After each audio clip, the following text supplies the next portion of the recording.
Our greatest successes in life are often found in helping others succeed. Welcome to the Life Masters Podcast, hosted by Tanya Memme. Discover real-life stories from mentors, leaders, experts, and everyday people who devote their lives to helping others succeed. Every episode takes you on a unique journey, an emotional experience, and tells a story never to be forgotten. Tune in to Life Masters with Tanya Memme and start fast-tracking your journey to success today. Hi, everyone, and welcome back to Life Masters. This is going to be an incredible episode because we have Rodney Flowers here. Now, Rodney, I love his story, and he is a motivational speaker, an author, a resilience trainer. You have spoken in front of thousands of people, and you just keep going. But the thing I love most is your life story is absolutely incredible. So, and I know that you believe anybody can change any circumstance in their life with the right mindset. You have your podcast, Game Changer Mentality, which I was on, and it's awesome. So let's start right there. So one of the titles that you're a transformational leader, but you're also a resilience trainer. Yes. So what does resilience trainer mean? Well, trains people on how to be resilient. And Right. resilience means bouncing back, right? So we all go through challenges in life, but we don't always bounce back, right? And so I like to train people on how to have the right mindset in order to bounce back. And that's what allows people to be more resilient. So true. And I know you're a personal coach too. Absolutely. And you help people through, Whatever. right? Life. That's life, exactly. Yeah. So let's start back to when I want to hear about your story right from the very beginning. Okay. So when did this all start from you? When did you realize that you needed to be someone who was going to be helping other people for the rest of your life? Well, Tanya, I was running down the right side of the field. Right. Well, in high school, you were on the football team. Started the third quarter. I was 15 years old, and I made a tackle. Boom! And I went down. The guy that I tackled went down, but he got up. I couldn't get up. So they rushed me to the hospital, did a whole bunch of tests, and at the end of all of those evaluations and tests, they said that I was paralyzed. And So this happened when you were in high school. I know that you were training for the NFL. You were being looked at. I had scouts. You had scouts coming to that game. Yes. And that was one of the first games. It was the third game, I think, right? That was the first game. It was the first game, but they were scouting you, looking at you. Yes. You saw your whole future ahead of you. And this happens. Football player. Do you remember that moment, though, when you went down? Yeah, just like yesterday. Yeah. So what was going through your mind when you're... Well, I knew it was something very traumatic. Yeah. And instantly I felt like life was over. It was done. Right there, lying on there. You're just like... It was over for me, and I felt like I let myself and everybody down. I couldn't see my future, and it was like fear. Fear overtook me because I couldn't move. I couldn't feel anything. Nothing. But And you're so, awake. Your mind is awake, and fully actually functioning. my mind is really like, I know how to get up. My mind is going through that process, but my body isn't moving. And people are around you, and there's crowds. They're yelling at me saying, get up, get up, get up. Celebrating because it was a good hit. Could you talk? Yeah. I was screaming, yelling and crying. Oh my goodness. It's like that life can change. Yeah. That quick. So then what happened after that? Like, run me through that day. So they rushed me to the hospital, obviously. They started doing tests. And one of the most interesting things was when they were trying to figure out how severe the accident was. They started poking me and doing all these tests, and I couldn't feel it. Nothing. From the neck down, right. Oh my. And so I remember lying in the emergency room, and they started cutting the bottom of my feet. My feet were bleeding. And my dad was standing over me in the emergency room, and he said, "Can you feel that?" And I started freaking out because I'm like, no, what are they doing to me, Yeah, it's your body. And he's like, your feet are bleeding.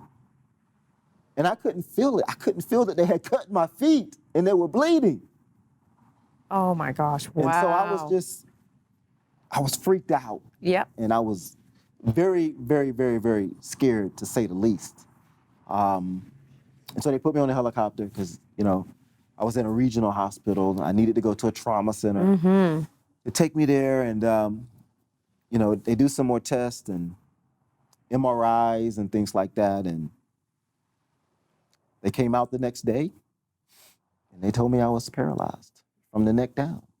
And there's nothing they can do. And to prepare to live my life like that for the rest of my life. That was That's my what they diagnosis. said to you. Yes. So, I mean, you get news like that. Your family's obviously there. Everyone's there. From that point on to making this turnaround in your mind, Yeah. how did that happen? It didn't happen fast, I can tell you that. I had a lot of support, a lot of spiritual support. And I was mad at the world for about a year. And I was miserable. And, Understandably so, yeah. Yeah. And so one of the most profound things happened to me. One day I was lying in bed, and trust me, you didn't want to be around me because I was mad at the world. I was mad at everybody in it. I was miserable. And one day I asked myself, how can things be better? And I told myself, well, you can start with your attitude. Because I was just nasty to be around. So I changed my attitude. I said, okay, what if today, this day, you just, had a better attitude? And so I changed my attitude for that day, and that day was a better day. I mean, it was still a lot of pain, a lot of discomfort, a lot of fear. But I realized that it wasn't a miserable day in a sense that I was just kind of mad at the world. I kind of had a better outlook on that day, and it felt better. And I started asking myself, what if type of questions. What if, I had a good attitude all the time, even though this is a tough situation. And then I asked myself, well, why are you upset? Outside of being injured, why are you upset? It's because my life had changed. The trajectory of my life had changed. The things that, my vision had changed. And I was upset about that. And I said, well, what if you can create the same things that you wanted in life, even though you have to do it maybe in a wheelchair? What if? And I said, okay, that sounds interesting, right? And so I said, well, I'm gonna start using my mind. And one day, what really enforced that thought was, I was talking to my mom one day, and I was telling her just how bad I felt about the accident, and sort of having a pity party. And my mom wasn't having it. No pity whatsoever. She looked at me and said, your body may be injured, but there's nothing wrong with your mind. And so I started looking at ways that I could use my mind to change my situation. How did you discover this? Like, where did you start going upon this route to discovery? Like, what did you? It was just out of being miserable every day and wanting more in life. I was a very goal-oriented person, Yeah. and my goal and my vision of life had changed, right? And so I had to create a new vision, which is hard for people. Very They hard. get stuck on that vision. When life changes, they don't change with it, right? We can get into that a little bit, but it was the vision that I wanted in life, and I started to see myself in this wheelchair, and I'm like, if I got to stay in this wheelchair, what is that going to look like for me? Because I know what I didn't want to see myself in a wheelchair, and I had my own idea of what that looked like, and I didn't like it. But I said, if I'm going to be in a wheelchair, I want to be maybe successful. I want to be able to be independent. I want this. I want to be able to do that, and blah, blah, blah, blah. And I started looking at the things that I wanted in football and things that football would bring me. And I started asking myself, well, maybe you can still get those things. That's where that moment when my mom says nothing wrong with your mind. And so I started to look at, how can I bring those things to myself with my mind? Happiness, peace, joy. How can I bring those things to myself with my mind? So who taught you how to do that? How did you start to learn how to do that? I mean, that's like... Well, I would say I had a great support system, right? Mm-hmm. And they weren't having the pity party, right? And so, no, I wouldn't say no particular person. I mean, I have to give credit to everyone around me just for being so positive. And, I had a nice core group of people that really believed in me. They believed in God, that God was going to heal me and bring change into my life, positive change into my life. And I believed that. And I created a vision around that, right? And intensely, like every day, every Yes. minute, you started to Yes. think about it and Yes. meditate on it. And how was that for you? Like, I mean, it was every night I go to bed, Every night. I'm thinking about walking. Every night I go to bed, I'm thinking about what I want my life to be like like. feeling it 10 too, years- right? yes. Just getting right into that. Embodying it, just like in everything that I do. And I started shutting out the things that I couldn't do, the things that were hurtful. You know, I mean, they were still there, but I didn't course. focus on those things. I always focused on moving forward. And it caused a certain type of action to take place in me. And I remember my sister telling me, you know, because I went back to school and I knew I had to be intelligent and make good grades and do all of these things in order to be successful. And I would spend hours upon hours just reading and studying, you know, feeding my mind. Because one day I wanted to make something of myself. I wanted to defy the odds. I didn't want to be the guy that just went out and gave up and was in a wheelchair for the rest of his life. And I said, even if I have to stay in a wheelchair, I want to be successful. I want to bring about change. I want to have an impact in the world. And I started focusing on that. And then there was another question that came up because I wanted that impact. And that was, what if you overcame this? Just what if? Just what if? Right? And I started thinking about what I wanted in football because I had, you know, idols like Emmitt Smith, Of course. you know, and all the great running backs, the Walter Paytons of the world and all of that. And I wanted to be that, honestly. I mean, those were my goals. And then I thought about, well, what impact would you have if you were to overcome this? The only person I had heard of that overcome something like this was Dennis Byrd. He played for the Detroit Lions. And I said, I'm gonna devote my life to that. So when did you start seeing the effects of this? Well, immediately after I changed my attitude, you know, I Right. felt better. And I had something to live for. This Right? This vision. new vision. And that gave me a drive, that gave me hope, right? That gave me something to wake up for every single day and work towards, right? And that started immediately. And everything that I could think of to do that would bring that vision close to me, I was open and willing to do that. So then, what was the first physical change that you saw happen? And you were like, this is like, you were convinced 100%, this is working. Well, I don't know if I was ever convinced 100% that it was working. I was just grateful for the small successes that Yes. came. You know, like feeding myself. You know, there was a time when I couldn't feed But myself. that's not a small success. That's like a huge success. Correct. And that came after all the did. visualization and It did. It came after that. I guess it was small in the grand scheme of things right. because of, you know, I had this greater, bigger vision. But every time there was even a movement or a twitch in my arm or, you know, maybe a little patch of sensation on my leg, that was something that I was grateful for and I celebrated. And I knew if I could build on top of that, and that was my mindset. Every step I take, I want to build on top of that. And so I fell in love with the process. It was a process that became so important to me. Not the end goal. I wanted the end goal, but I knew that there was things in between, you know, to that point B destination that I had to do and overcome in order to get there. And so I would just put strategies in place, routines. I changed my habits, the way I thought. I meditated. I made sure I visualized every day. You know, I would cut out pictures of things that I wanted to accomplish and look at. This was before, you know, vision boards was a big deal, right? This was way before that.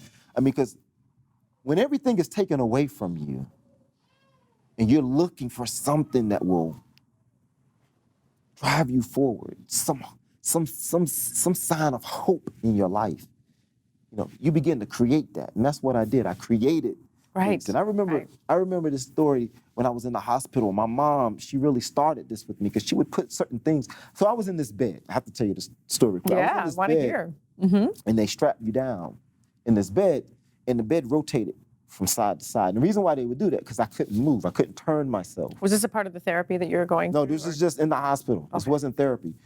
Because if you stay in one position for too long, you develop bed sores. Yes, right. So they put me in a bed because I couldn't move that rotated from side to side. It shifted my weight.